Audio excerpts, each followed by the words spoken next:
Welcome to SS news. నేను మీ శిరీష.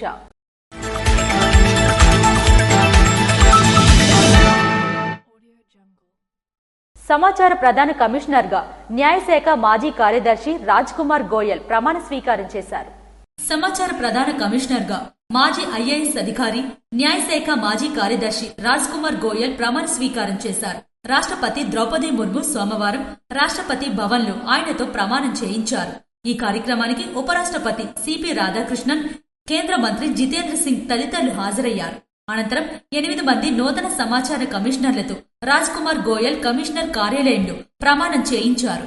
వారిలో ఆంధ్రప్రదేశ్ కు చెందిన సుధారాణి రేలంగితో పాటు జయవర్మ సిన్హా, స్వాగత్ దాస్, సంజీవ్ కుమార్ జిందాల్, సురేంద్ర సింగ్ మీనా, కుస్వంత్ సింగ్ సేఠి, సీనియర్ జర్నలిస్టులు పిఆర్ రమేష్, అశుతోష్ చతుర్వేది ఉన్నారు. ఇప్పటికే ఆనంది రామలింగం, వినోద్ కుమార్ తివారీ సమాచార కమిషనర్లుగా కొనసాగుతున్నారు. తాజా నియామకాలతో దాదాపు 9 ఏళ్ల తరువాత కేంద్ర సమాచార కమిషన్లు పోస్టులన్నీ పూర్తిస్థాయిలో భర్తీ కావడం విశేషం.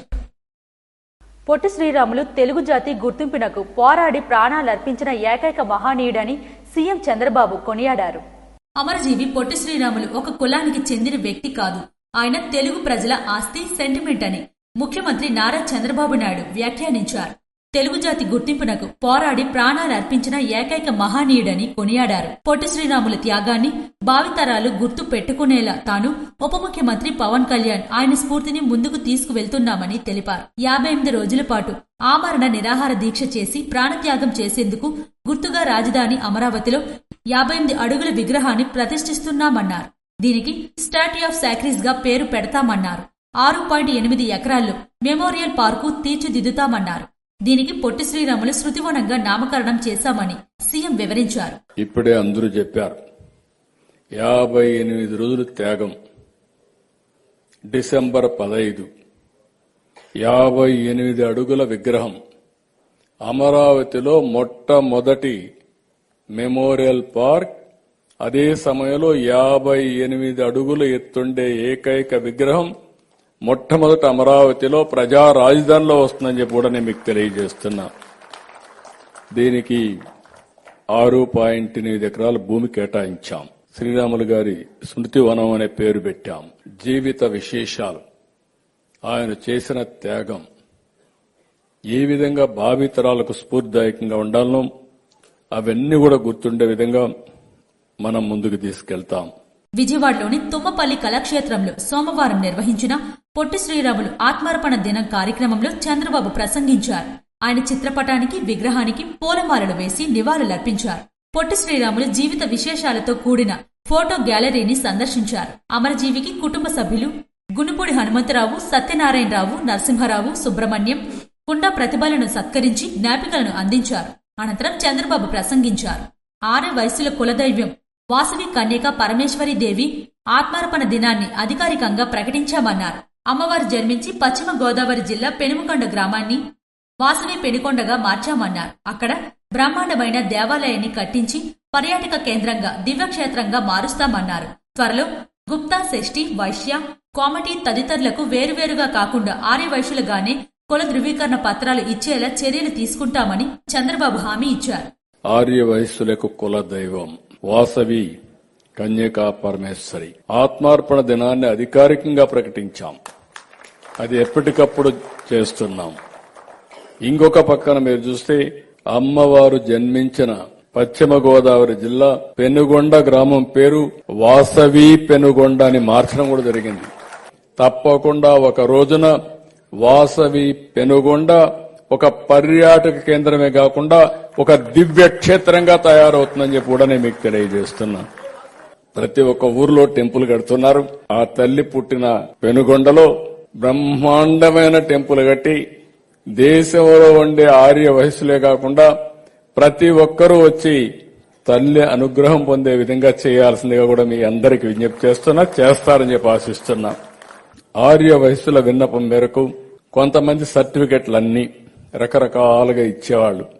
గుప్తా అని, శెట్టి అని, వైశ్య అని, కోమటి అని ఇలాంటి పేర్లు ఇస్తా ఉంటే కాదు, అందరికీ ఒకటే ఇస్తే బాగుంటుంది, ఆర్య వైశ్య పేరుతో ఇమ్మంటే తొందరలోనే దీన్ని కూడా తీసుకొస్తాం. తీసుకొచ్చి ఆ గౌరవాన్ని కూడా కాపాడతామని చెప్పి కూడా నేను మీకు తెలియజేస్తున్నా.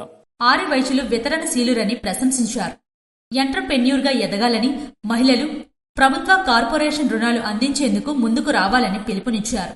పొట్టి శ్రీరాములు 125వ జయంతి సందర్భంగా ఈ ఏడాది మార్చి 16 నుంచి వచ్చే ఏడాది మార్చి 15 వరకు ఉత్సవాలు నిర్వహిస్తున్నట్లు గుర్తు చేశారు.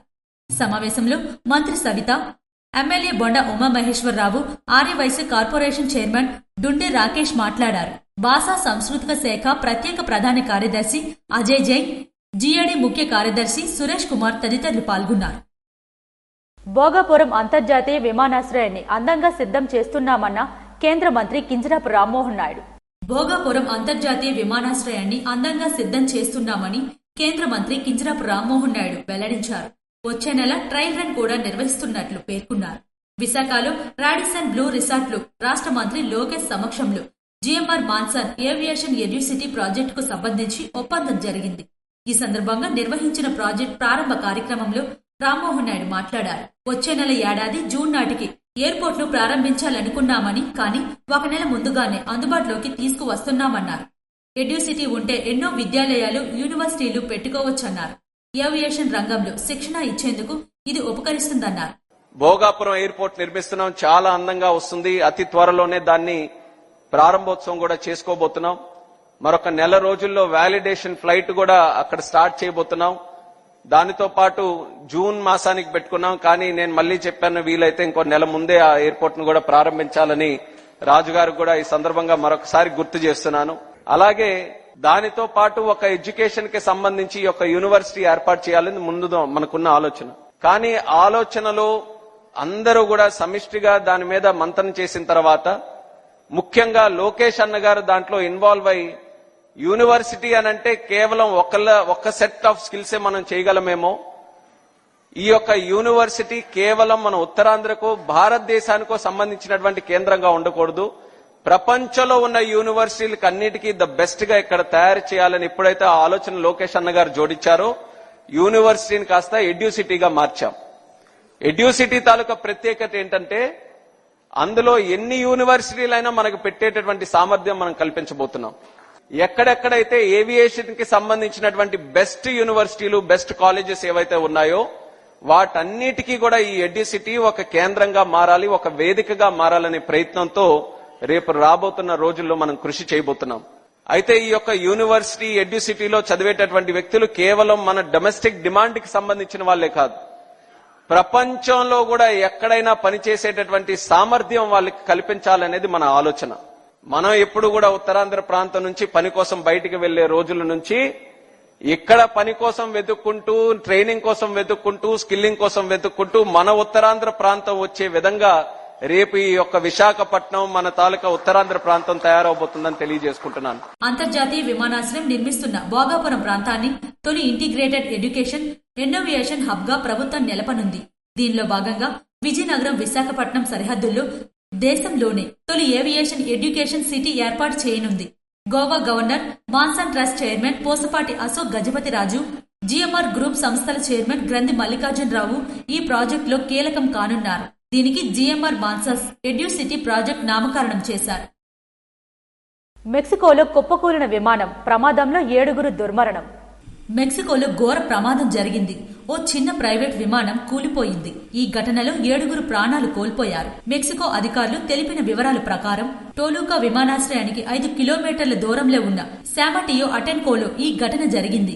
ఆకాపుల్కో నుంచి బయలుదేరిన ఈ విమానంలో 8 మంది ప్రయాణికులు ఉండగా 2 సిబ్బంది ఉన్నారు. అయితే 7 మృతదేహాలను మాత్రమే గుర్తించినట్లు వెల్లడించారు.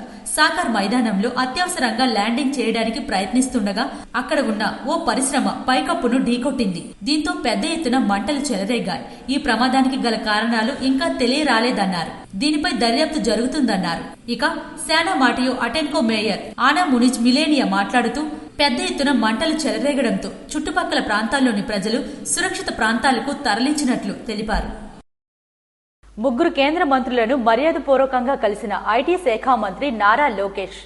ఏపీ విద్యా వ్యవస్థలో వసతుల మెరుగుదల, బోధనా పద్ధతుల్లో ఆధునీకరణ, యువతకు నైపుణ్య శిక్షణకు కేంద్ర ప్రభుత్వం సహకారం అందించాలని మంత్రి లోకేష్ పలువురు కేంద్ర మంత్రులను కోరారు. పెండింగ్ లో ఉన్న సమస్యలు పరిష్కరించాలని విన్నవించారు. కొత్తగా పలు డిమాండ్లను ప్రతిపాదనలను వారు ముందుంచారు. సోమవారం ఢిల్లీకొచ్చిన లోకేష్ ఉదయం నుంచి సాయంత్రం వరకు ముగ్గురు కేంద్ర మంత్రులు ధర్మేంద్ర ప్రధాన్, అశ్విని వైష్ణవ్, జయంత్ చౌదరిలతో సమావేశమయ్యారు.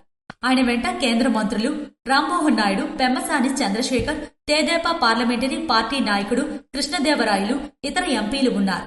ఈ సందర్భంగా లోకేష్ కేంద్ర మంత్రులను బాలల రాజ్యాంగ పుస్తక ప్రతిని బహుకరించారు.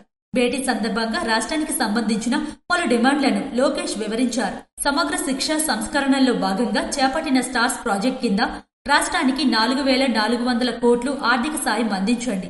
2025-26 ఆర్థిక సంవత్సరానికి రాష్ట్ర ప్రభుత్వం కోరిన 1.270 కోట్ల అదనపు నిధులకు ఆమోదం తెలపండి. పీఎం పోషణ కింద రాష్ట్రంలో 155 స్మార్ట్ కిచెన్ల ఏర్పాటుకు అనుమతి ఇవ్వండి. 11 జవహర్ నవోదయ విద్యాలయాలు మంజూరు చేయండి.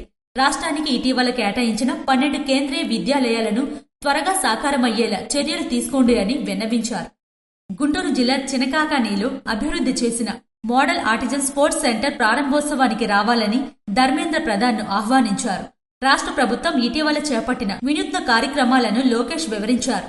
విశాఖలో జాతీయ నైపుణ్య శిక్షణ సంస్థ నెలకొల్పాలని రాష్ట్ర మంత్రి లోకేష్ కేంద్ర నైపుణ్యాభివృద్ధి శాఖ మంత్రి జయంత్ చౌదరిని కోరారు.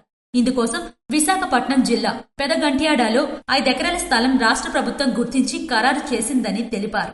ఈ శిక్షణా సంస్థ ద్వారా అధ్యాపక నైపుణ్యాలు మెరుగుదల, పరిశ్రమలకు అనుసంధానమైన నైపుణ్యం, గ్రీన్ స్కిల్స్, డిజిటల్ రంగాల్లో శిక్షణ ఇవ్వొచ్చన్నారు. విశాఖ స్కిల్ సెంటర్ వస్తే అది ప్రాంతీయ కేంద్రంగానూ సేవలందిస్తుందన్నారు. జాతీయ నైపుణ్య వ్యవస్థను బలోపేతం చేస్తుందని లోకేష్ ప్రతిపాదించారు. ఉత్తరప్రదేశ్లో తెల్లవారుజామున ఘోర ప్రమాదం జరిగింది. ఉత్తరప్రదేశ్లో మంగళవారం తెల్లవారుజామున ఘోర ప్రమాదం చోటు చేసుకుంది. ఢిల్లీ ఆగ్రా ఎక్స్ప్రెస్ రహదారిపై పొగమంచు కారణంగా 7 బస్సులు, 3 కార్లు ఒకదాన్నొకటి ఢీకొన్నారు. ఈ క్రమంలో మంటలు చెలరేగాయి. ఈ ప్రమాదంలో 13 మంది మృతి చెందినట్లు అధికారులు తెలిపారు. గాయపడిన 25 మందిని ఆసుపత్రికి తరలించారు.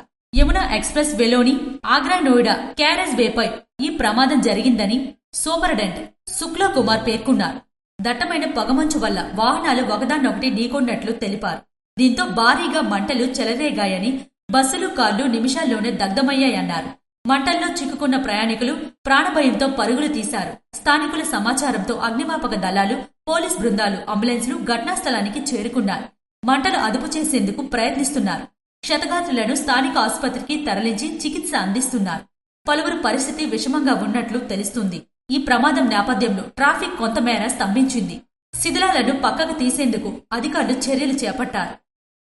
వైద్య ఆరోగ్య శాఖపై సచివాలయంలో ముఖ్యమంత్రి నారా చంద్రబాబు నాయుడు సమీక్ష నిర్వహించారు. గేట్స్ ఫౌండేషన్ తో కలిసి ప్రభుత్వం అమలు చేస్తున్న సంజీవని సహా వివిధ ప్రాజెక్టులపై ముఖ్యమంత్రి నారా చంద్రబాబు సమీక్ష నిర్వహించారు. ఏపీలో మెరుగైన ప్రజారోగ్య నిర్వాహకులకు జాతీయ, అంతర్జాతీయ స్థాయిలో వైద్యారోగ్య రంగంలోని నిపుణులతో సంప్రదింపులు జరిపారు. వీడియో కాన్ఫరెన్స్ ద్వారా సమీక్షకు మంత్రి సత్యకుమార్ యాదవ్, వైద్యారోగ్య శాఖ ఉన్నతాధికారులు, గేట్స్ ఫౌండేషన్ కంట్రీ డైరెక్టర్ అర్చనా వ్యాస్ తదితరులు హాజరయ్యారు. ఇంధన పొదుపు వారోత్సవాల్లో భాగంగా ఎస్సీ నాగిరెడ్డి కృష్ణమూర్తి అధ్యక్షతన ర్యాలీ నిర్వహించారు. 1 యూనిట్ విద్యుత్ పొదుపు 2 యూనిట్ల విద్యుత్ ఉత్పత్తితో సమానమని ఏపీ ఈపీడీసీఎల్ ఎస్సీ నాగిరెడ్డి పేర్కొన్నారు. ఇంధన పొదుపు వారోత్సవాల్లో భాగంగా సోమవారం జిల్లా పరిషత్ నుండి శ్రీకాకుళం నగరపాలక సంస్థ వరకు ర్యాలీ నిర్వహించారు. ఈ సందర్భంగా ఎస్సీ నాగిరెడ్డి మాట్లాడుతూ ఆంధ్రప్రదేశ్ ప్రభుత్వ ఆదేశాల మేరకు జాతీయ ఇంధన పొదుపు వారోత్సవాలు డిసెంబర్ 14 నుండి 20 వరకు జిల్లాలో విద్యుత్ శాఖ ఆధ్వర్యంలో నిర్వహించడం జరుగుతుందన్నారు. విద్యుత్ వినియోగం దినమదినము పెరుగుతుందన్నారు. విద్యుత్ పొదుపు లక్ష్యంగా కృషి చేయాలని, భావితరాల దృష్ట్యా విద్యుత్ను ఆదా చేయాలని పిలుపునిచ్చారు. ఇందులో భాగంగా జిల్లా వ్యాప్తంగా విద్యుత్ పొదుపుపై పాఠశాల విద్యార్థులకు వ్యాసరచన, వక్తృత్వ మరియు చిత్రలేఖన పోటీలు నిర్వహించడం జరుగుతుందన్నారు. సోలార్ రూఫ్ టాప్ ను తీసుకునేందుకు ముందుకు రావాలని ప్రజలను కోరారు. పీఎం సూర్యఘర్ స్టాల్స్ ద్వారా సోలార్ విద్యుత్ పై ప్రజలకు అవగాహన కల్పిస్తామన్నారు. ఈపీడీసీ తరఫున నేను మీకు అందరికీ కోరుకుంటున్నాను, విన్నవిస్తున్నాను. దయచేసి అందరూ కూడా సోలార్ రూఫ్ టాప్ ముందుకు రండి. చాలా ఇళ్లు రూఫ్ టాప్లు ఉన్నాయి, అపార్ట్మెంట్లు కూడా పెడుతున్నాము. వెండర్లు ఉన్నారు, వాళ్ళ నెంబర్లు కూడా ఇస్తున్నాము.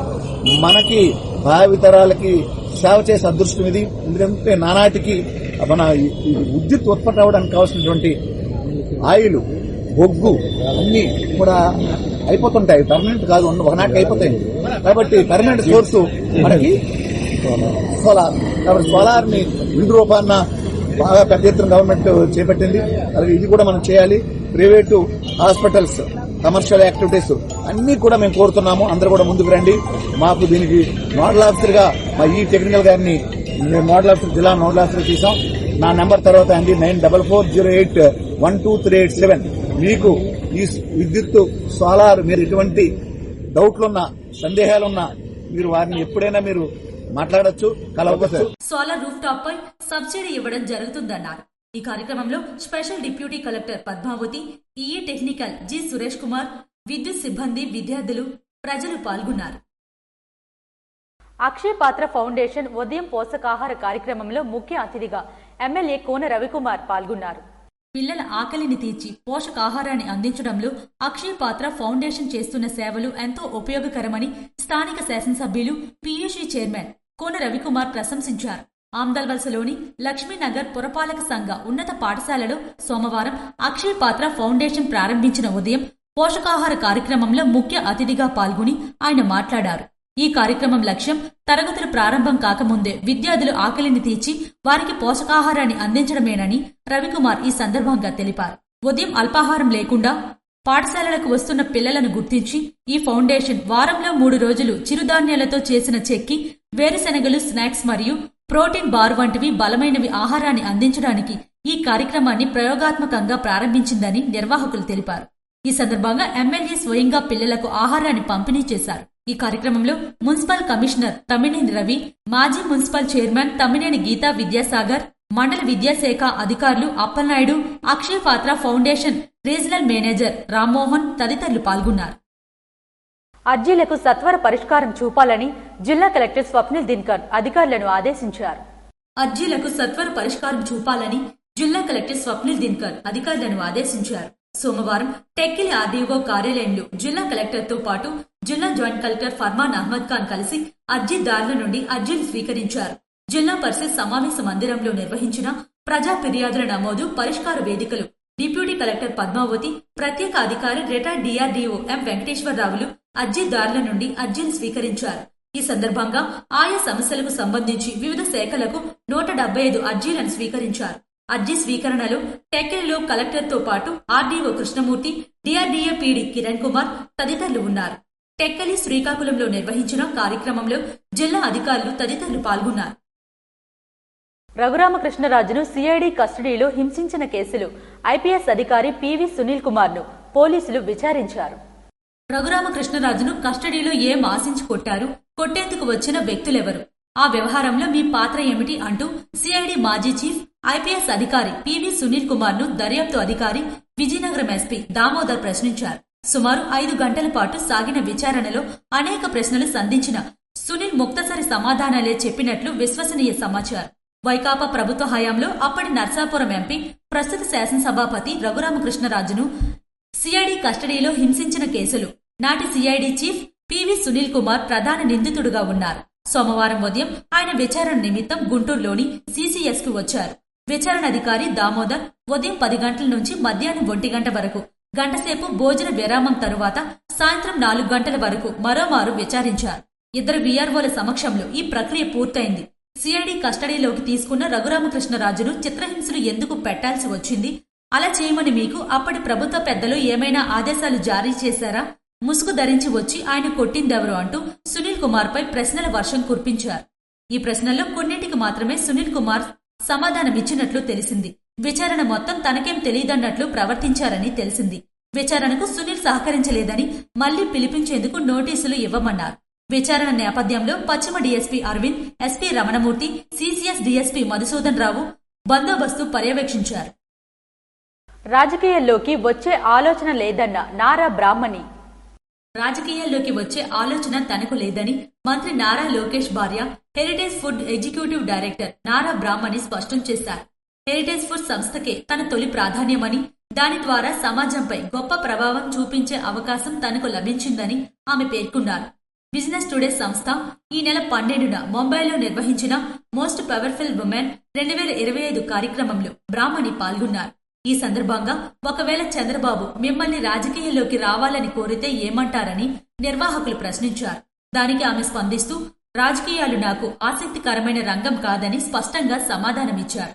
పాడి రంగంలోని లక్షల మంది మహిళా రైతులు, కోట్ల మంది వినియోగదారులపై ప్రభావం చూపగలిగే అవకాశాన్ని ఎందుకు వదులుకోవాలని ఆమె ప్రశ్నించారు.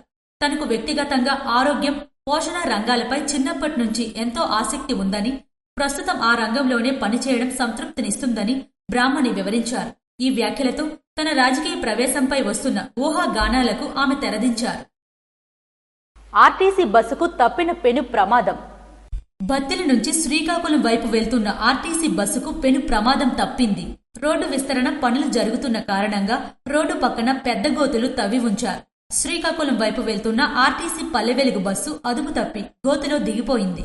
డ్రైవర్ చాకచక్యంగా వ్యవహరించడంతో ప్రమాదం తప్పిందని సీసీటీవీ ఫుటేజ్ ద్వారా తెలుస్తుంది. దీంతో ప్రయాణికులు సురక్షితంగా బయటపడ్డారు. కరాటే ఛాంపియన్షిప్ 2025లో శ్రీకాకుళం శ్రీ చైతన్య విద్యార్థులు ప్రతిభ కనబర్చి పతాకాలు సాధించారు. క్రీడలు మానసిక ఉల్లాసంతో పాటు శారీర దృఢత్వం, ఆత్మరక్షణకు దోహదపడతాయని శ్రీకాకుళం కెన్యూ మరియు కరాటే మాస్టర్ ఆర్ ఢిల్లీశ్వరరావు అన్నారు. విశాఖపట్నం దయాల్ నగర్, గాజువాకలు రాష్ట్ర స్థాయిలో జరిగిన ఇన్విటేషనల్ కెన్యూరియు కరాటే ఛాంపియన్షిప్ 2025లో శ్రీకాకుళం శ్రీ చైతన్య విద్యార్థులు ప్రతిభ కనబరిచి పథకాలు సాధించారని మాస్టర్ ఆర్ ఢిల్లీశ్వరరావు మంగళవారం తెలిపారు. ఇందులో 20 మంది క్రీడాకారులు కటా కమిటీలో పాల్గొనగా 24 పసిడి పథకాలు, 6 వెండి పథకాలు, 8 రజతాలు సాధించి మెరిసి శ్రీకాకుళం క్రీడాకారులు మొదటి స్థానం కైవసం చేసుకున్నారని, క్రీడాకారులకు coach and judge Korada Suman చేతుల మీదుగా పథకాలు అందించారన్నారు. విద్యార్థులు చదువుతో పాటు క్రీడల్లో కూడా రాణించి సిక్కోలుకు మంచి పేరు ప్రఖ్యాతులు తెస్తున్నారని ఆనందం వ్యక్తం చేశారు. ఈ సందర్భంగా శ్రీ చైతన్య పాఠశాల principal B Srinivasarao, regional in charge Raminaidu ఒక ప్రకటన విడుదల చేస్తూ విద్యార్థులు చదువులోనే కాకుండా క్రీడల్లో కూడా శ్రీ చైతన్య విద్యార్థులు ముందుంటారన్నారు. ఉత్తరాంధ్ర ఏజీఎం ఎం సురేష్ విద్యార్థుల తల్లిదండ్రులకు ప్రత్యేక అభినందనలు తెలియజేస్తూ జాతీయ, అంతర్జాతీయ స్థాయిలో కూడా విద్యార్థులు రాణించాలని, విద్యార్థులకు క్రమశిక్షణతో పాటు వారి విజయాలకు దోహదం చేసి శ్రీకాకుళం కీర్తి ప్రతిష్టలు ఇనుమడింపు చేస్తున్న కరాటే కోచ్ ఆర్ ఢిల్లీశ్వరరావుకు ప్రత్యేక అభినందనలన్నారు.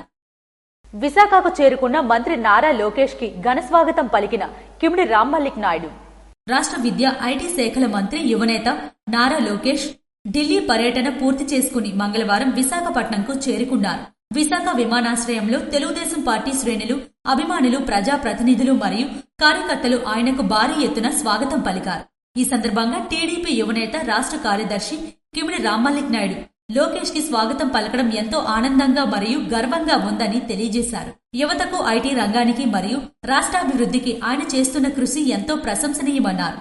రాష్ట్రానికి మరింత పురోగతిని తీసుకురావడానికి మంత్రి నారా లోకేష్ నాయకత్వంలో ముందుకు సాగుతామని, ఆయన చేపట్టబోయే కార్యక్రమాలకు, తీసుకునే నిర్ణయాలకు తాము పూర్తిగా అండగా ఉంటామని ఈ సందర్భంగా తెలియజేస్తున్నామన్నారు.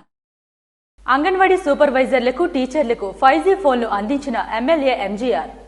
పాతపట్నం నియోజకవర్గం పాతపట్నం ఐసీడీఎస్ ప్రాజెక్ట్ పరిధిలోని పాతపట్నం మెళియాపుటి సూపర్వైజర్లకు, టీచర్లకు 2017, అలాగే కొత్తూరు, ఎల్లంపేట, హిరమండలం మండలాల్లో పనిచేస్తున్న అంగన్వాడీ సూపర్వైజర్లకు, టీచర్లకు 2060 రాష్ట్ర ప్రభుత్వం పంపిణీ చేస్తున్న అత్యాధునిక 5G మొబైల్ ఫోన్లను పాతపట్నం నియోజకవర్గం ఎమ్మెల్యే కార్యాలయంలో నిర్వహించిన కార్యక్రమంలో శాసనసభ్యులు మామిడి గోవిందరావు 5G మొబైల్ ఫోన్లను అందజేశారు. ఈ సందర్భంగా ఎమ్మెల్యే మామిడి గోవిందరావు మాట్లాడుతూ గర్భిణీలు, బాలింతలు, చిన్నారులకు మరింత వేగవంతమైన, నాణ్యమైన సేవలు అందించాలనే లక్ష్యంతో అంగన్వాడీ కార్యకర్తలకు అత్యాధునిక 5G మొబైల్ ఫోన్లను రాష్ట్ర ప్రభుత్వం అందజేస్తుందన్నారు. అంగన్వాడీ కేంద్రాల ద్వారా అందించే పోషణ, ఆరోగ్య, శిశు సంరక్షణ సేవలను మరింత సమర్థవంతంగా ప్రజలకు చేరవేయాలని అంగన్వాడీ సూపర్వైజర్లకు, టీచర్లకు ఎమ్మెల్యే సూచించారు. మినీ అంగన్వాడీ కేంద్రాలను మెయిన్ అంగన్వాడీ కేంద్రాలుగా అప్గ్రేడ్ చేయడం మన ప్రభుత్వం సాధించిన ముఖ్యమైన విజయాలలో ఒకటని పేర్కొన్నారు. నియోజకవర్గంలోని ప్రతి అంగన్వాడీ కేంద్రానికి అవసరమైన మౌలిక వసతులు, సౌకర్యాలు కల్పించేందుకు నిరంతరం కృషి చేస్తున్నామని స్పష్టం చేశారు. ఈ కార్యక్రమంలో ఐసీడీఎస్ ప్రాజెక్ట్ అధికారులు, సూపర్వైజర్లు, టీచర్లు, అంగన్వాడీ కార్యకర్తలు తదితరులు పాల్గొన్నారు. రాష్ట్ర ప్రభుత్వం పీఎస్సీఎస్ ఉద్యోగుల సమస్యలు వెంటనే పరిష్కరించకపోతే పోరాటాన్ని ఉధృతం చేస్తామని సిఐటియు రాష్ట్ర కార్యదర్శి పి తేజేశ్వరరావు ప్రభుత్వాన్ని హెచ్చరించారు. రాష్ట్ర ప్రభుత్వం పీఎస్సీఎస్ ఉద్యోగుల సమస్యలు వెంటనే పరిష్కరించకపోతే పోరాటం ఉధృతం చేస్తామని సిఐటియు రాష్ట్ర కార్యదర్శి పి తేజేశ్వరరావు, పిఎస్ఎస్ ఉద్యోగుల యూనియన్ రాష్ట్ర ఉపాధ్యక్షుడు గిరిబుచ్చు రంగాధర్, అధ్యక్ష ప్రధాన కార్యదర్శులు లోగుల మోహన్ రావు, బల్లెడి రామారావులు హెచ్చరించారు. మంగళవారం శ్రీకాకుళం జిల్లా సహకార అధికారి వారి కార్యాలయం వద్ద ఆంధ్రప్రదేశ్ సహకార సంఘాల ఉద్యోగుల యూనియన్ ఐక్యవేదిక ఆధ్వర్యంలో తమ సమస్యలు పరిష్కరించాలని కోరుతూ ధర్నా నిర్వహించారు. ఈ సందర్భంగా వారు మాట్లాడుతూ ఉద్యోగులు ఆందోళన బాట పట్టారని, తమ దీర్ఘకాలిక సమస్యలు పరిష్కరించాలని ఎన్నిసార్లు ప్రభుత్వాన్ని కోరినా ఒక సమస్య కూడా పరిష్కరించకపోవడంతో ఐక్యవేదిక పేరిట రాష్ట్ర వ్యాప్తంగా ఉద్యమానికి సిద్ధమయ్యారని అన్నారు. రాష్ట్ర పిఎస్సిఎస్ ఉద్యోగులు ఐక్యవేదిక ఇచ్చిన పిలుపు మేరకు నల్ల బ్యాడ్జీలతో విధులకు హాజరై దశల వారీగా నిరసన కార్యక్రమాలు చేపట్టాలని శ్రీకాకుళం జిల్లా పిఎస్సిఎస్ ఉద్యోగులు నిరసన కార్యక్రమం చేపట్టారు. పదవీ విరమణ వయసు 60 నుండి 62కు పెంచాలని, సంఘాలు లాభ నష్టాలతో సంబంధం లేకుండా ఉద్యోగులకు జీతాలు ఇవ్వాలని డిమాండ్ చేశారు. ఆర్పీ బంద్ చేయడం. డిసెంబర్ 29 సోమవారం రాష్ట్ర వ్యాప్తంగా విజయవాడ ధర్నా చెక్పోస్ట్ వద్ద మహాధర్నా చేస్తామని, అప్పటికీ ప్రభుత్వం సమస్యలు పరిష్కరించకపోతే జనవరి 5 నుండి మా సమస్యలు తీరే వరకు రాష్ట్ర వ్యాప్తంగా సమ్మెకు వెళ్లి నిరవధిక నిరాహార దీక్షకు వెళ్లుటకు సిద్ధమయ్యారని ప్రభుత్వాన్ని హెచ్చరించారు. ఆంధ్రప్రదేశ్ రాష్ట్ర సహకార సంఘాల ఉద్యోగుల ఐక్యవేదిక ఆధ్వర్యంలో రాష్ట్ర వ్యాప్తంగా అన్ని జిల్లా కలెక్టరేట్ల వద్ద కూడా ధర్నాలు చేపట్టడం జరుగుతుంది. ప్రధానంగా పిఎస్సిఎస్ లో పనిచేసే ఉద్యోగులకు సంబంధించి 2019, 2024 2 పిఆర్సీలకు సంబంధించి ప్రభుత్వం అమలు చేయాల్సి ఉన్నప్పుడు కూడా ఆ రకంగా అమలు చేయకుండా పాత వేతనాలతోనే వెట్టి చాకరీ చేస్తున్నారు. ఈరోజు విద్య, వైద్యం, అలాగే విద్యుత్ ఛార్జీలు సహా ప్రతి ఒక్కటి భారం అయిపోయిన నేపథ్యంలో పెరుగుతున్న ధరలకు అనుగుణంగా వేతనాలు పెంచాల్సిన కనీస బాధ్యత ప్రభుత్వానికి ఉన్నప్పుడు కూడా సహకార సంఘ ఉద్యోగుల పట్ల చాలా నిర్లక్ష్యంగా వ్యవహరిస్తున్నారు. అందుకే ఈరోజు మొత్తం జిల్లా సహకార శాఖ అధికారి కార్యాలయం ద్వారా ధర్నా చేపడుతున్నారు. ప్రభుత్వం గారు వెంటనే స్పందించకపోతే 22వ తేదీన డీసీసీబీ బ్యాంకుల దగ్గర కూడా అన్ని జిల్లాల్లో ధర్నాలు చేయాలని చెప్పి ఇప్పటికే యూనియన్ గా పిలుపునివ్వడం జరిగింది. అప్పటికే ప్రభుత్వం స్పందించకపోతే జనవరి 5వ తేదీ నుండి విధులు బహిష్కరించి కూడా నిరసన తెలియజేయడానికి సిద్ధపడుతున్నారు. అంటే ఈ రోజు గ్రామీణ ప్రాంతాల్లో రైతులకి చాలా అండదండగా ఉంటూ సహకారం అందిస్తున్నట్టు సహకార శాఖ ఉద్యోగుల పట్ల రాష్ట్ర ప్రభుత్వం ఈ రకంగా నిర్లక్ష్యంగా వ్యవహరించడాన్ని సిఐటిగా తీవ్రంగా ఖండిస్తున్నాం. ఈ రోజు రిటైర్ అయిపోయిన కార్మికులకు సంబంధించి పెన్షన్, గ్రాట్యుటీ, ఇతర సంక్షేమ పథకాలను కూడా ప్రభుత్వం అమలు చేయాలని డిమాండ్ చేస్తున్నాం. అలా కాని పక్షంలో పిఎస్సిఎస్ ఉద్యోగులు చేసే పోరాటాలకి సిఐటి పూర్తి స్థాయిలో అండదండలు ఇచ్చి ఈ కార్మికులకు మద్దతుగా ఇతర ఉద్యోగ సంఘాలని, కార్మికులను కలుపుకొని పెద్ద ఎత్తున పోరాటాలు చేస్తామని చెప్పి ప్రభుత్వాన్ని హెచ్చరిస్తున్నాం. ఇప్పటికైనా రాష్ట్ర ప్రభుత్వం తత్సార వైఖరి విడనాడి వెంటనే సమస్యలు పరిష్కరించాలని డిమాండ్ చేశారు. ధర్నా అనంతరం జిల్లా సహకార అధికారి బి మురళీకృష్ణకి యూనియన్ ప్రతినిధి వినతి పత్రం అందజేశారు. ఈ ధర్నా కార్యక్రమంలో పిఎస్ఎస్ ఉద్యోగుల యూనియన్ జిల్లా నాయకులు బొడ్డేపల్లి సన్యాసిరావు, కె లక్ష్మీనారాయణ, వై పాపినాయుడు, ఎం అశ్వినితో పాటు 49 సంఘాల ఉద్యోగులు పెద్ద సంఖ్యలో పాల్గొన్నారు. వైఎస్ఆర్సీపీ మండల అధ్యక్షులు వజ్జ మృత్యుంజయరావు మండల పరిషత్ ప్రాథమిక పాఠశాలలో బోరుబావి పనులకు శంకుస్థాపన చేశారు.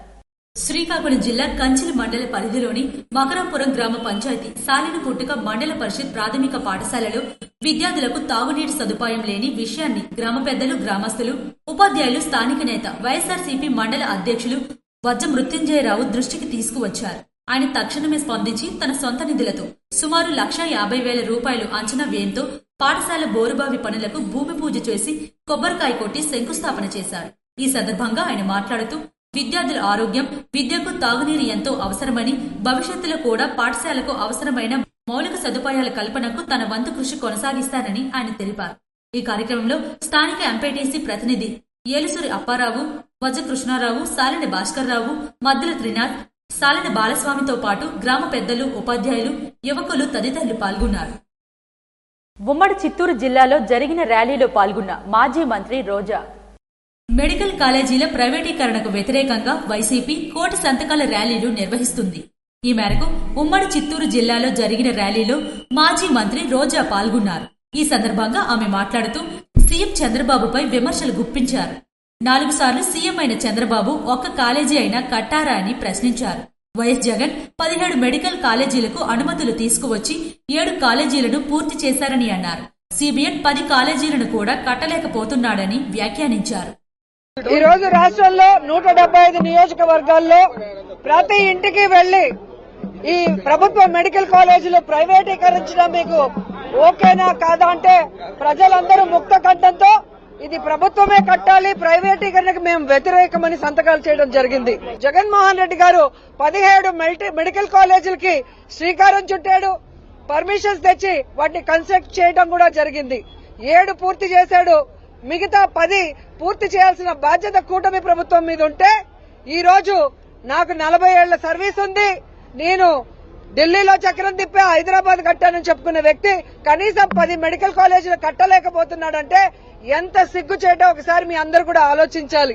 ఈ రోజు పేద విద్యార్థులు ఎవరైతే డాక్టర్ల వాళ్ళని కలలు కన్నారో వాళ్ళ కలల్ని కల్లలు చేస్తూ పేదలకి ఉచిత వైద్యం అందుతుంది, ఈ మెడికల్ కాలేజీలో సూపర్ స్పెషాలిటీ హాస్పిటల్స్ వస్తాయని కలలు కన్న వాళ్ళ కలలు కల్లలు చేసే విధంగా ఈ ప్రభుత్వ మెడికల్ కాలేజీని ప్రైవేటీకరించడం చాలా దురదృష్టకరం, దుర్మార్గం. ఎందుకంటే చంద్రబాబు నాయుడు ఇప్పటికి 4 సార్లు ముఖ్యమంత్రి అయ్యాడు కానీ ఒక్క మెడికల్ కాలేజ్ అయినా కట్టాడా? రాష్ట్రంలో కట్టలేదు, కనీసం కుప్పల్లో కూడా కట్టలేకపోయాడు. అందుకే ఈ రోజు పులివెందల్లో మెడికల్ కాలేజ్ పూర్తయినా దాన్ని ఓపెన్ చేయకుండా దానికి వచ్చిన 150 సీట్లను కూడా వెనక్కి పంపించాడు. అంటే జగనన్న అంటే ఈయనకి ఎంత అసూయ. జగనన్నకి మంచి పేరు వస్తుందన్న బాధతో, జగనన్న పేరు చిరస్థాయిగా నిలిచిపోతుందన్న ఒక కక్ష సాధింపుతోనే ఈ రోజు ఇవన్నీ ఆపారు. రాష్ట్ర ఆక్వా డెవలప్మెంట్ అథారిటీ సభ్యుల ప్రమాణ స్వీకార కార్యక్రమంలో రాష్ట్ర మంత్రి కింజరాపు అచ్చెన్నాయుడు పాల్గొన్నారు. ఆంధ్రప్రదేశ్ రాష్ట్ర ఆక్వా డెవలప్మెంట్ అథారిటీ సభ్యులు ప్రమాణ స్వీకార కార్యక్రమంలో రాష్ట్ర వ్యవసాయ, సహకార, మార్కెటింగ్, మత్స్య శాఖ మంత్రి కింజరాపు అచ్చెన్నాయుడు పాల్గొన్నారు. ఈ సందర్భంగా ఆయన మాట్లాడుతూ రాష్ట్ర ఆర్థిక వ్యవస్థకు ఆక్వా రంగం కీలకమైన ఆధారంగా మారిందని, ఆక్వా కల్చర్ అభివృద్ధికి ప్రభుత్వం సంపూర్ణ సహకారం అందిస్తుందని తెలిపారు. ప్రపంచ మార్కెట్లో నెలకొన్న పరిస్థితులు, అమెరికా దేశ అధ్యక్షుడు ట్రంప్ విధానాల వల్ల ఏర్పడుతున్న ఇబ్బందులు ఆక్వా రైతులపై ప్రభావం చూపుతున్న నేపథ్యంలో వాటిని అధిగమించేందుకు రాష్ట్ర ప్రభుత్వం కేంద్ర ప్రభుత్వంతో సమన్వయం చేసుకుంటూ చర్యలు తీసుకుంటుందన్నారు. దేశవ్యాప్తంగా ఆంధ్రప్రదేశ్ రొయ్యలకు ఉన్న నాణ్యత, విశ్వసనీయతపై విస్తృతంగా ప్రచారం చేయాల్సిన అవసరం ఉందని ఆయన పేర్కొన్నారు. ఆక్వా రంగంలో ఆధునిక సాంకేతికతను వినియోగిస్తూ రైతుల ఆదాయం పెరిగేలా రాష్ట్రానికి మరింత అభివృద్ధి తీసుకువచ్చే విధంగా ప్రభుత్వం ముందుకు సాగుతుందని ఆయన స్పష్టం చేశారు. నాణ్యతపై ప్రతి రైతు దృష్టి పెట్టాలని, అప్పుడే మంచి గిట్టుబాటు ధర లభిస్తుందన్నారు. సర్వే నంబర్ ఆధారంగా ఆక్వా రైతులు తమ పంటల గురించి రిజిస్ట్రేషన్ చేయించుకోవాలని, ఇందుకు ఆక్వా డెవలప్మెంట్ అథారిటీ సభ్యులు విశిష్ట కృషి చేయాలని సూచించారు. ఆంధ్రప్రదేశ్ భవిష్యత్తులో ఆక్వా కల్చర్ కు హబ్ గా తయారవుతుందని, ఇందుకు కూటమి ప్రభుత్వం పటిష్టమైన ప్రణాళికతో ముందుకు వెళ్తుందన్నారు. కొడగు జిల్లాలో ఓ ప్రైవేట్ ట్రావెల్ బస్సులో మంటలు చెలరేగాయి. కర్ణాటకలోని కొడగు జిల్లాలో ఓ ప్రైవేట్ ట్రావెల్ బస్సులో మంటలు చెలరేగాయి. దీంతో బస్సు పూర్తిగా దగ్ధమైంది. విరాజ్పేట్లో మకుట్ట రహదారిపై ఈ ఘటన చోటు చేసుకుంది. కేరళ రిజిస్ట్రేషన్ తో ప్రయాణిస్తున్న ఈ బస్సులో ఆకస్మికంగా మంటలు అంటుకున్నాయి. పొగను గమనించిన డ్రైవర్, కండక్టర్ ప్రయాణికులను అప్రమత్తం చేశారు. దీంతో వారు సురక్షితంగా బయటపడ్డారు. ఇవి ఈనాటి వార్తలు. మరిన్ని వార్తలతో మళ్లీ కలుద్దాం. చూస్తూనే ఉండండి SS న్యూస్.